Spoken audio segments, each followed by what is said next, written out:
ഇപ്പോൾ മഹേഷ് കണ്ഠരെ കഴിഞ്ഞ ദിവസം ചോദ്യം ചെയ്തു. അതിൽ നിന്ന് നിർണായകമായ വിവരങ്ങൾ SITക്ക് ലഭിച്ചിട്ടുണ്ട് എന്നാണ് മനസ്സിലാക്കാൻ കഴിയുന്നത്.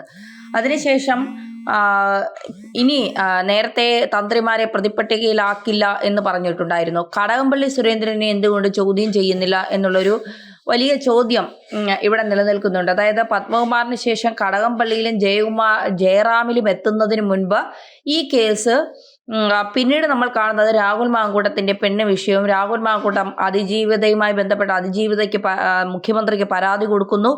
അതിജീവിത അതിനുശേഷം പിന്നെ തന്നെ സോഷ്യൽ മീഡിയയിലൂടെ അപമാനിക്കുന്നവരെയോ അല്ലെങ്കിൽ പറയുന്നവരെയോ തൻ്റെ ഐഡന്റിറ്റി വെളിപ്പെടുത്തുന്നവരെയോ ഒക്കെ ഓടി നടന്ന് പോലീസ് അറസ്റ്റ് ചെയ്യുന്നു. കേരളത്തിൽ ഈ ഒരു അതിജീവിതം മാത്രമേ കേരള പോലീസും CPM സഹാക്കളും കണ്ടുള്ളൂ എന്നുള്ള ഒരു വലിയ ചോദ്യമുണ്ട്. എത്രയെത്ര അതിജീവിതമാർ കേരളത്തിലുണ്ട്.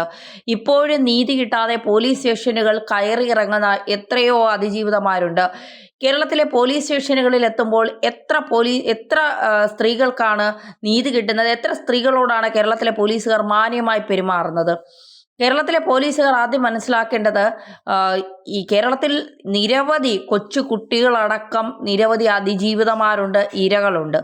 ദിലീപ് വിഷയത്തിൽ അതിജീവിതയോടൊപ്പം നിൽക്കുന്നത് ആ അതിജീവിത പറയേണ്ട കാര്യങ്ങൾ കൃത്യമായി കേരള സമൂഹത്തിനോട് അവർ തനിക്ക് പറ്റിയ കാര്യങ്ങൾ പറഞ്ഞു എന്നതിനപ്പുറം അവർ അതിൽ നിന്ന് മുക്തയായി. അവരാരെയും കരിവാരി തേക്കാനോ അല്ലെങ്കിൽ ആർക്കെതിരെയും ഒരു തിരഞ്ഞെടുപ്പ് സ്റ്റണ്ടായിട്ടോ ഒന്നും അവർ കണ്ടില്ല. അതുകൊണ്ട് തന്നെയാണ് ഇന്ന് കേരള സമൂഹം മുഴുവൻ ദിലീപ് വിഷയത്തിൽ അതിജീവിതയോടൊപ്പം നിൽക്കുന്നത്. ഒരു ക്വാളിറ്റി അവർ അപ്പോഴും കീപ്പ് ചെയ്യുന്നുണ്ട്.